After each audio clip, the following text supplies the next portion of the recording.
SR 24 news Maharashtra मध्ये आपलं स्वागत आहे।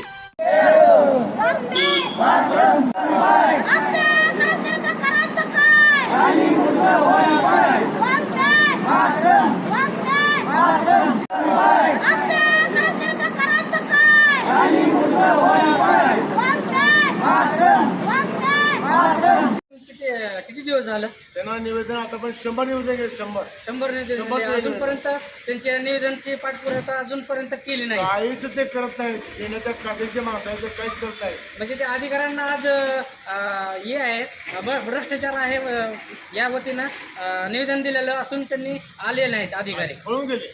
म्हणजे तुमच्या समोर पळून गेले का? काल मुद्दाम कोर्टाची तारीख असताना पळून गेले। याबद्दल तुमची पुढची ऍक्शन काय राहणार आहे? 1 सप्टेंबरपर्यंत आम्ही त्यांना वेळ देतोय। 1 सप्टेंबरच्या नंतर आमचा 16 सप्टेंबरचा तो कालावधी आहे। त्या काळामध्ये संघटनेचे माझे सर्व मुलं मुली याच ठिकाणी जी आंदोलन करून जर आमचं नाही ऐकलं यांच्या तोंडात काळापासून यांचे दंड खाणार आहोत।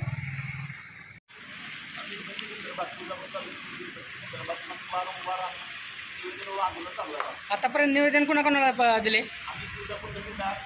प्रदूषण महामंडळ व जिल्हाधिकारी त्यांना वारंवार आम्ही आतापर्यंत दिलेले आहे। त्यांच्याकडनं काय उत्तर आलं नाही, उत्तर तर त्यांचं काय आलं, तुळजापूर तहसीलदार आणि धाराशिव जिल्हाधिकारी यांनी उत्तर दिलं की आमच्याकडे अधिकारी आहेत, प्रदूषण महामंडळाकडे अधिकारी आहेत।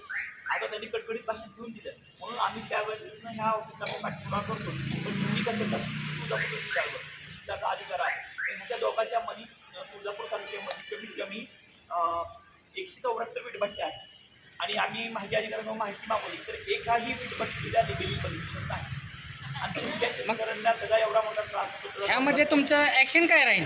ॲक्शन जर आमची जर मागणी त्यांनी मान्य केली नाही किंवा कारवाई केली नाही तर याच्यापुढे त्यांच्या ऑफिसला बाबांनी म्हटलं तर अधिकारी स्वतःला कळप असो आणि त्यांचं ऑफिस पूर्ण बंद करू, जवळ कारवाई होत नाही तेव्हा आम्ही ऑफिसला करतो। याबद्दल आपली समस्या